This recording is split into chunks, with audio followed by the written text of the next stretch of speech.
Good morning, church. In his book Getting to Know, N-O-Know, Erwin Lutzer mentions a Christian counselor trying to help a couple who were considering separation. And neither one of them had committed any serious sins against the marriage, but the reason they wanted to divorce was because they didn't feel in love anymore. And they were surprised when the counselor said that if you don't feel love for each other, then the only way is one thing to do, and that is you will have to learn to love one another. The couple was not convinced. They said, how can you learn to love someone? You can't produce feelings out of thin air. And the counselor explained that the Bible commands us to love one another. When the husband was told that he should love his wife the way Christ loved his church, he gasped and he didn't believe it. But the counselors persisted and he said the husband can begin at a lower level. The Bible also commands us to love our neighbor, and since his wife is the closest neighbor, the husband can love her as her neighbor. And the husband rejected this idea as well. The counselor then told him straight that he was still not off the hook, for God has commanded us to love even our enemies. So, this couple has made a common error. They have equated love with feelings, and in the Bible, love is not a feeling. We can learn to love even though we begin with very little emotions, even if we don't feel like it to begin with. There is no stimulation, but we can still learn to love. Rather, we can choose to love, and God gives us grace to do so. We don't have to wait to love until we feel like it. We don't have to wait to forgive until we feel like it. Similarly, we don't have to wait to serve God until we feel like it, or to do our daily chores, or to wait to help people until we feel like it. In fact, if we start living according to our feelings, there is a danger that we will make our own doctrines and we will make our own God.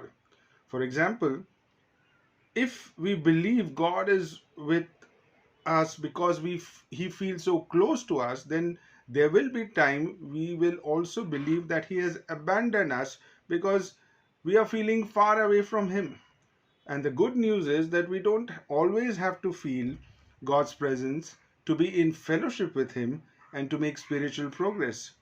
However, feelings are real. And how can we cope with our tendency to be driven by our feelings or by our moods? We have Christ as an example. As a man, Jesus experienced every human emotion, and at the Garden of Gethsemane, he was traumatized by excruciating emotional burden.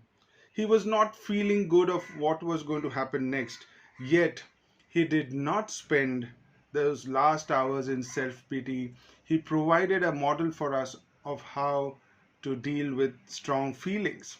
First, he admitted his feelings. Matthew chapter 26, verse 38 says, my soul is deeply grieved to the point of death. Remain here and keep a watch with me. That is what Jesus told his disciples. He allowed the disciples to have a glimpse of the unutterable passions that came upon him in the dark. Suppressing feelings will not cause them to disappear. Feelings must be dealt with honestly, they should not be ignored. We meet so many people who never admit to their feelings. In fact, we do that for so many times that we also don't realize it, but we don't admit or we don't like to admit our feelings. A good example of a person who admitted his feeling more often than not in the Bible is King David. The Psalms are full of David's emotional expressions. When he was joyful, he was full of praise. When he was hurting, he cried and pleaded God to help him. David spent a lot of time giving his problems to God. So when we feel something strongly, we need to admit it to God.